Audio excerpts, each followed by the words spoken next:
Ladies and gentlemen, the server may be down to update 0.14, but I have all the information about this update, and potentially some future updates coming out in the near and far future. My name is Derailious, and welcome back to Skyblock News. I'm not going to do any long shtick here. We have a lot to talk about, so let's get right into it. Starting off here, as the server's down, we're going to be going through the Skyblock patch notes, and this includes a lot of information. I'm going to be skipping over a bunch of things that have already been talked about, notably stuff about, Shen's auction and the hex, and I'm going to be focusing on things that we didn't already know. But fundamentally, the biggest changes from the things that we did already know is that enchantments are going to be added to the bazaar, they're adding a search option to the bazaar, and most modifier type of items have been added to the bazaar, which is pretty useful. On top of this, they allow the admins to calculate the price of items accurately, no matter the amount of work on the item, which means that they were able to create the hex, which is this thing. Essentially how this works is it's a big, composite sort of system that allows you to upgrade your gear and also know pretty much everything that's on it. It tells you your hot potato books, your enchantments, your ultimate enchantments, master stars, power scrolls, etc. All of this stuff is there, which is really nice. Top of this, it tells you your reforge, your dungeon item, or whether or not it is a dungeon item, rather, your upgrade level, etc. This is generally the best system that I've seen for enchantment in the game. As you can see, to unlock the hex, you need to talk to Eleanor in the museum, and from there, if you have the requirements, you'll find the hex and the handler in the hub behind the library. Carpentry skill is no longer VIP only, which is, well, really nice. Some of the features in the hex have carpentry level requirements, and in the future this skill will unlock new content. Once again, a good change. Like to see it being removed from VIP only. Now this is the big one, fellas. RNG meter changes. A lot of things have changed here. I kind of know a little bit about this already. The RNG meter has been added to the catacombs from floor 1 to master mode 7. You can choose your RNG drop that you want and work towards it. Doing S+ runs or defeating Slayer bosses will start accumulating XP in your meter. S or X+ runs. S+ gives you slightly more, progress. As your progress accumulates, you'll gain increased odds of dropping the item until you find it, which is really nice. This is a little bit different than the original system. How it seemed to originally work is that by building up your meter, and then when you finish it, you'll guarantee yourself to get an item. However, now how it works is that the chance of you getting the item slowly increases over time until you get it, and then it will, reset if you get the item before the meter's full. Otherwise, when you reach 100% completion, the item will automatically drop. This is a great system. It's going to be very helpful for people going for very difficult items. For example, the Hyperion and things like the Necron handle, as well as the, I guess if you want Wither armor still. It's really good for Iron Man players, I think. It's probably the best for Iron Man players. What this means, though, with this system, is that the price of many of these RNG items is going to drop over time. On top of this, if you find another rare drop after you, do the first one, it will not reset the meter anymore.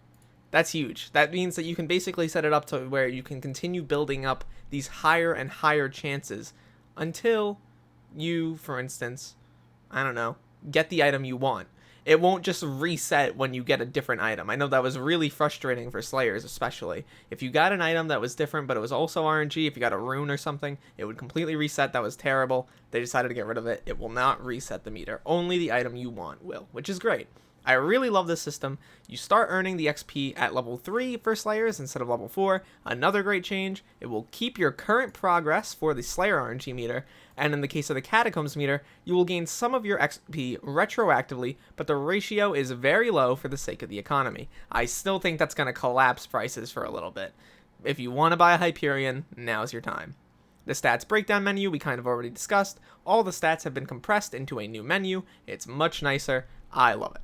Shen's auction will be opened at a later date, which is a little weird. Towards the end of this video, we're going through a list of all the items that have been added with this update, but it does seem to relate a little bit to the Rift and things of that nature, and what the Rift may actually be.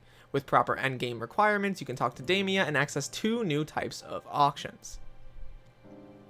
So yeah, this is the standard stuff with this. Pandora's Box, Shen's Regalia, a maximum of 40 can be bought each year, and only 20 of them are put in the auction each year regarding the Pandora's Box.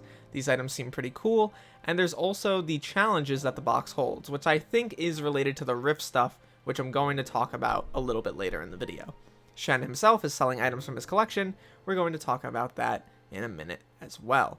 There's been the back-end changes that we talked about, and some balancing changes, and oh boy, this is huge. So, protection has been slightly buffed. As you can see, it goes from 3, 6, 9, 12, etc. to 4, 8, 12, 16, 20, all the way up. Flame has been reworked to match fire aspect. Rend has fixed the bug that caused defense to apply twice, and now Rend deals true damage. Combo has been buffed. Bank has been buffed, but who uses Bank? And Swarm has been buffed a little bit, capping at 10 mobs instead of the previous 5, I believe it was capped at. The Void Swords have been nerfed, Final Destination has been changed slightly and nerfed a little bit, and the attack speed has been nerfed as well. This is also a bunch of changes with the Enderman Slayer. I'm not really going to talk about this too in depth as I don't really play them too much, but you can look at these numbers and figure it out yourself. Now, Ender Dragon and Golden Dragon have been changed slightly. Renowned, Superior, Superior Blood, and Legion are now all additive rather than multiplying with each other, and Edge Strike has changed from dealing 0.25 multiplicative damage to level to plus 2% additive damage per level. A lot of these changes you'll see on most of these pets. Golden Dragon has been changed as well, and on top of this, Shining Scales has been changed to add a cap at 1 billion gold collection instead of just going on, infinitely. As well as Dragon's Greed, you gain 0.5 strength for every 5 magic find, not 0.5, sorry, 0.5%, capping at 100, so it's 0.5% strength for every 5 magic find at level 200. It makes a little bit of sense there. I think this is a decent change. I don't know if it's really a buff or a nerf, but we're going to have to wait and see. A lot of other fish have been changed around. Now, fishing speed is a stat, so that's been, changed to 0.75 on the flying fish. Sea creature chance has been changed around a little bit on the ammonite and the dolphin. It's not that big of a deal. I don't think this really matters too much. Some of the fishing nerfs have been pretty harsh, but, we'll have to wait and see how it looks. Skatha now has the Wormhole perk unlock at epic rarity, and the legendary 4th perk, Gemstone Powder, has been changed around a little bit, or has been added, rather. Gain plus 20%, or 0.2% per level, more Gemstone Powder from all sources.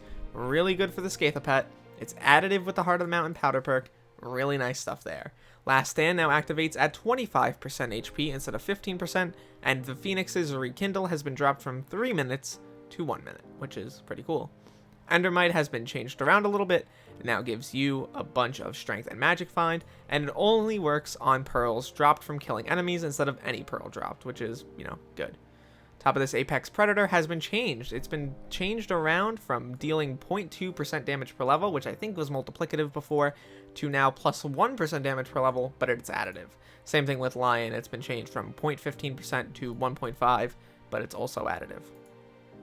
The Mithril NPC price has been dropped. The combat XP gained from killing the Hub Wolves, the Howling Spirits, and the Pack Spirits has been greatly increased. Hallelujah, this is a good change. And they have some future updates planned. An End Island QOL update, a Kudra revamp, a Garden update, Part 1, Skyblock Levels, Part 1, and a bunch of new, bits items. But this is stuff happening pretty soon. Happening moderately soon, we have the Wizard Portal, Garden update Part 2, Skyblock Levels follow-up, and happening in a little while, the Foraging update. So all this stuff is planned. A lot of stuff here. Let's continue talking. We're going to be going for another 5 minutes here talking about the items added with this update. Bunch of crazy changes here. The game is only updating faster and faster because of these back-end changes. Crazy stuff. To start off here, we have the 86 items that have been added to the game, and all of these items are already visible. As you can see, we can figure out that this update is related to the Rift, as there is an item called the Rift Necklace basically at the top of the list. There's also a new cloak, and a bunch of new belts, which seem to be upgradable, starting with the Leech Belt and going up to the Vermin Belt. Seems like this update is going to be related to bugs in one way, shape, or form. Scrolling down further, we can see a bunch of new other items, including accessories, which there are quite a few of, fishing rods, which once again, there are a few of, and gloves, which I'm actually pretty excited about, because as you can see, their description says, obtained from Sorcerer Akron. Whatever this means, well, we're going to have to wait and see. Scrolling down further, we can see a bunch of new accessories, including Shen's Regalia, which means that Shen's update is also going to be part of 0.14, which likely means that the Hex will be as well. On top of this, there's a defective monitor, which is related to Minikloon in some way, one of the admins of Skyblock. I don't necessarily know how this thing's going to be obtained, but it does give you Rift Intelligence and Rift Time.